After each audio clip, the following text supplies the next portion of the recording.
Hi everyone, welcome back to my channel. Today we are going to be talking about my thoughts on Scream 4. And I just have to say, this one is absolutely one of my favorites. I know that there are a lot of people that don't like this one as much as some of the other ones, but that is just not me at all. I know part of it could be nostalgia for me, just because of the fact that this is the first one that I actually got to see in the theaters.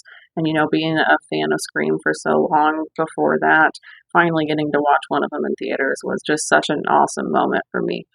But I am still going to be talking about my likes and dislikes or small nitpicks about this one. And there are not really going to be a lot of negative things that I have to say about Scream 4. But first off, I want to talk about the opening scene and then kind of just jump around from there. So the opening is one for this one anyway that a lot of people don't like as much because of the fake outs that they do. But I remember sitting in the theater watching this for the first time. I just thought that it was so cool. And I really liked the fake outs. They definitely worked for me. Now, talking about the actual opening with Amy Teagarden and Britt Robertson, I think that it's an okay one. I don't think it's one of the standout ones in the franchise by any means, but I do enjoy it. I like that it was kind of like starting out as a prank, obviously, but then it goes past that, and they obviously have actual Ghostface there. And I really like that there is some construction going on for her house. And I like that we have that little reference kind of to Tatum's death with the garage door, obviously. But I think that the opening scene is fine, but not really a whole lot to say about it. I think the standout part of it is just the fake outs, which I really do like. But then let's go ahead and talk about our friend group in this one. And I think overall the friend group is pretty decent. However, Olivia and Trevor, I think, are kind of just nothing characters. They're just there for the body count, and they both do have really good death scenes, I will say that. But we will start talking about Robbie and Charlie. And I really like both of these characters. I know that a lot of people don't like Charlie as a ghost face, and we'll get to that later on. But as a character, I really like him throughout this movie. And that could just be the fact that I really like the Culkins in general. So it's nice to have one of them in here. But I like both of them. I think Robbie is fun as well. But then we have Kirby. And I like that all three of them really are just horror movie buffs. But she is definitely the standout in here. She's the best new character that they introduce in this film easily. I just like that we had some female representation for horror fans in here. And I know that, we have had female characters in this franchise up to this point that have also been fans of cinema, but you can just tell that it's extremely important to her in this one. And so I just associate myself with her in that spot a lot.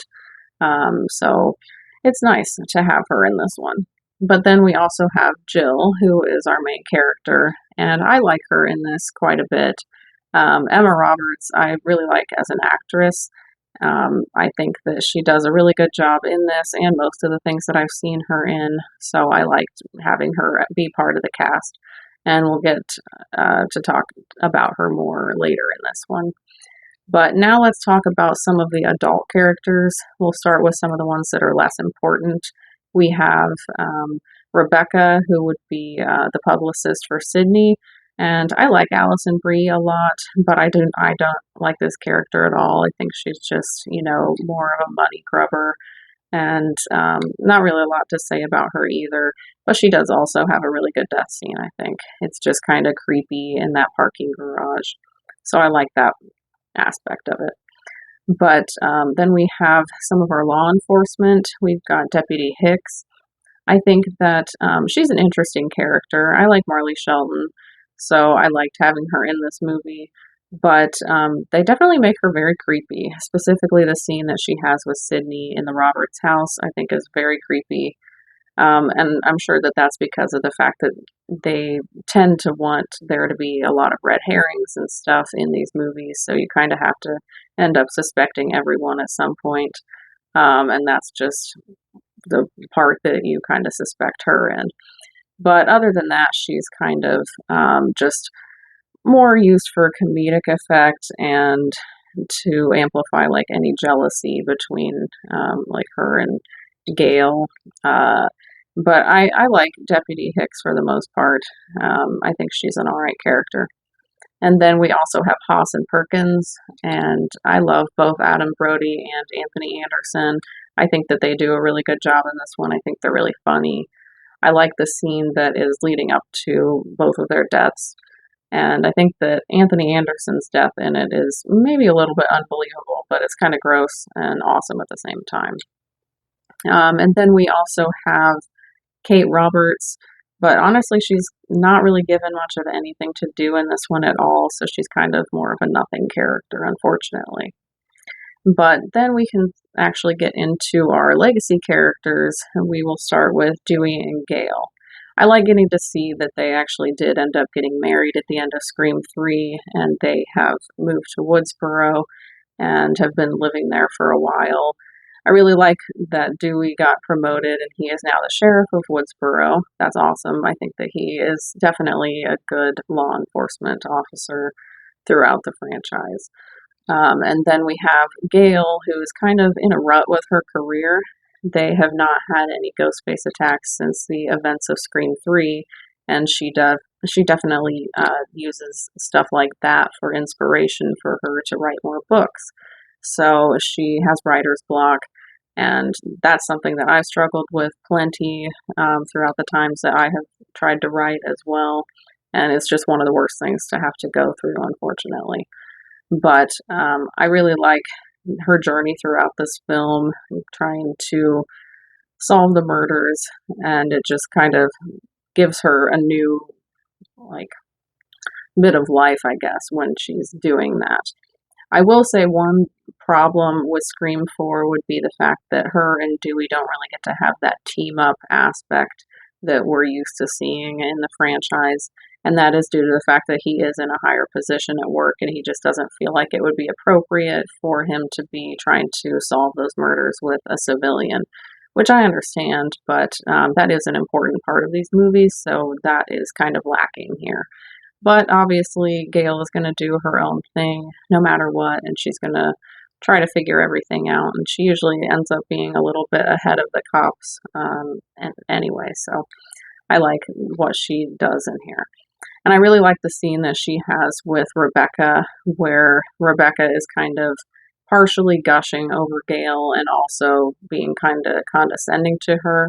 And we get to see that, like, biting wit that Gale has when she's kind of clapping back at Rebecca. I appreciate that. I think that fans of Gale would definitely like that moment in the movie. And then we have Sydney. So I am really excited that she got to have more of a full role in this one since she didn't have the scheduling conflicts like she did in the previous film. And I really love getting to see what she has done with her career and how she wrote her book. She did that really to try to help anyone who is struggling with stuff like she has gone through or just struggling with life in general. It just shows how good of a character she is. And I think that's an extension of what we saw in Scream 3, where she was a crisis counselor as well. But I just love her. She's just one of the best characters of all time for horror for me. But I like getting to see everything back in Woodsboro and stuff. It's nice to be back on like home turf again. But now I just kind of want to talk about some of the scenes that I really like in this one that I haven't talked about yet.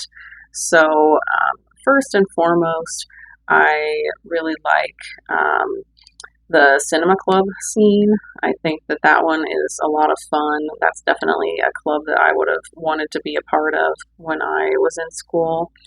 And I think that them getting to have their little moment with both Gale and Sydney was awesome and stuff. I wish that could have gone on for longer, but they left abruptly when they weren't getting the information that they wanted from the guys. But then I also really just love the Stabathon.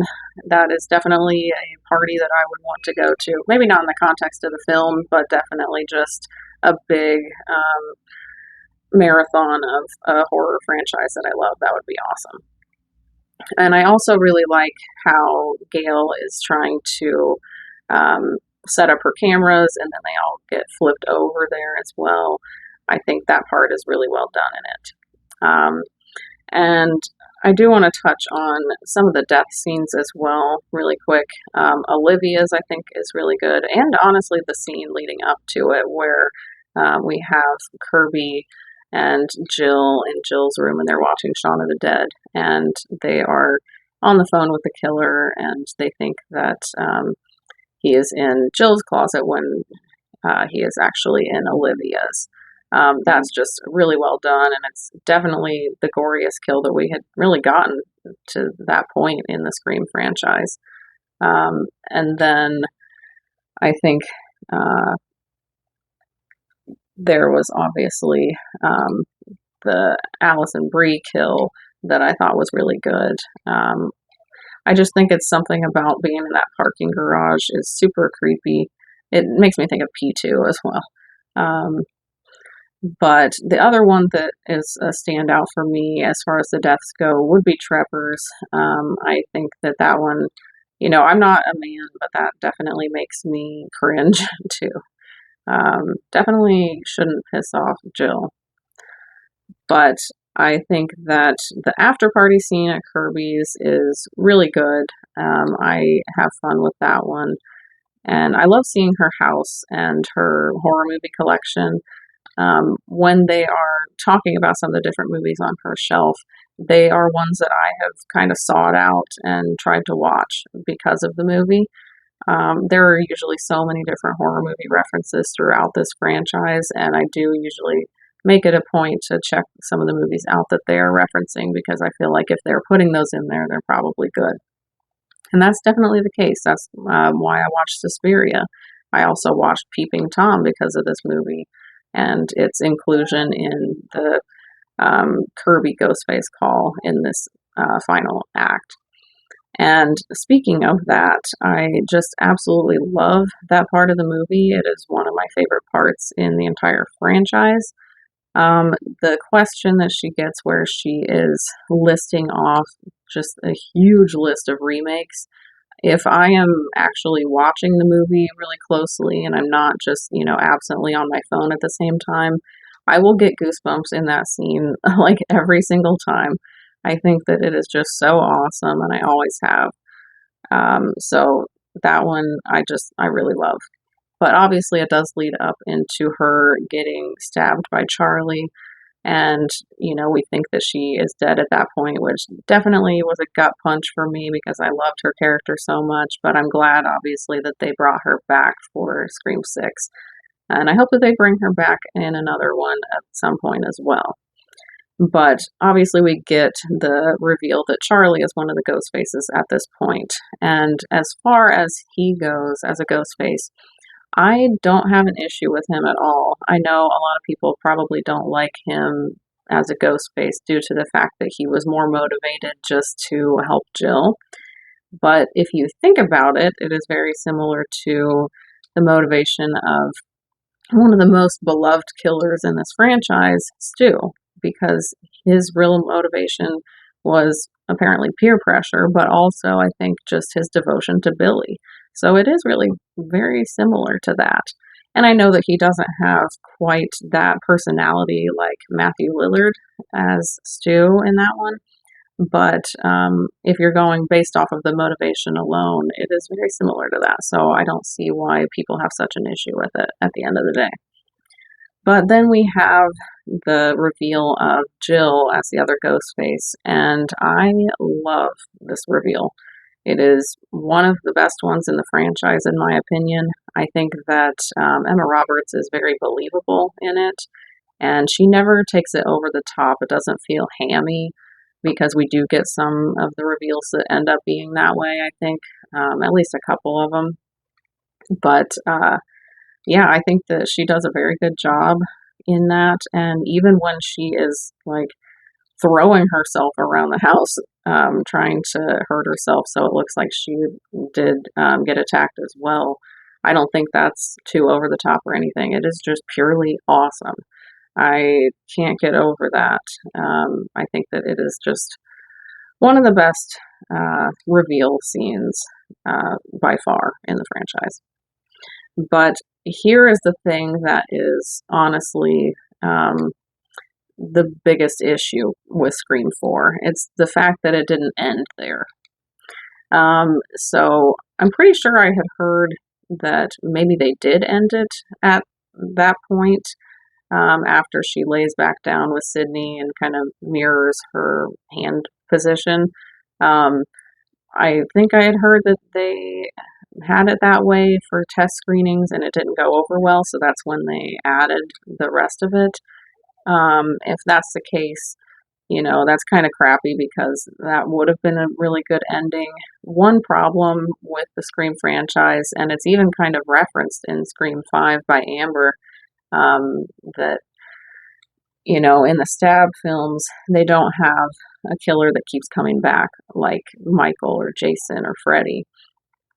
But they had the opportunity to do that with Scream 4. And I don't necessarily think it should have ended right there. I think maybe it would have been better to at least let people know that Sydney was alive and, just in critical condition, and then just leave it at a cliffhanger. And then for Scream 5, I think they should have, had it be where she had amnesia and, Jill's kind of thinking, maybe this will be okay. Maybe I'll get away with it. But then over the course of the film, have Sydney start getting her memory back.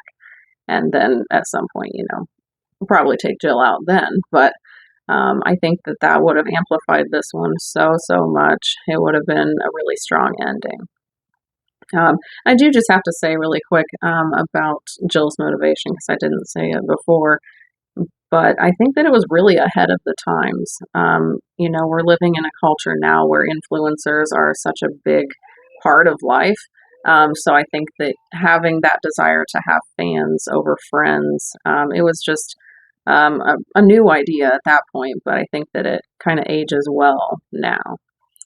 But now I just want to talk about the actual ending where they're at the hospital and stuff. I like that Jill did kind of mess up and Dewey didn't catch it, but of course Gail did because she's always on top of stuff like that. Um, I just think that's kind of funny that she's the one that figured that out. And then I know that the ending is very similar to Black Christmas 2006.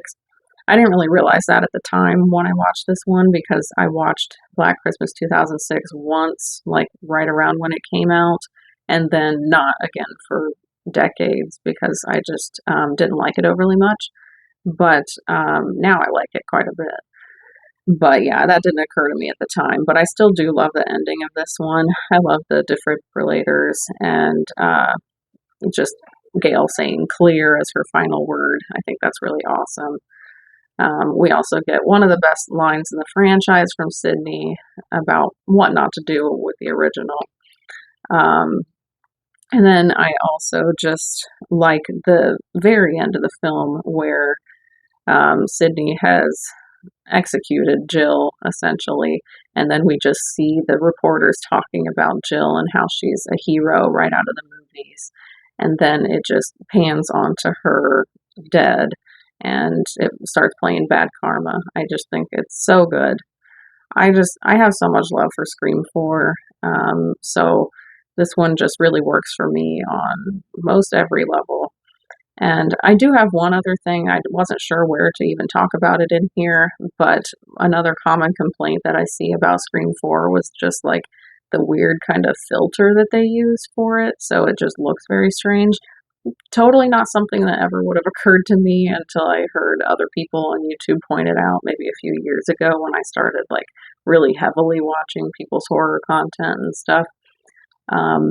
Yeah, that does not play into it for me at all. It's not that big or distracting like people make it out to be. If anything, Courtney Cox's bangs in Scream 3, I think is a lot more distracting than the way the camera looks in this one.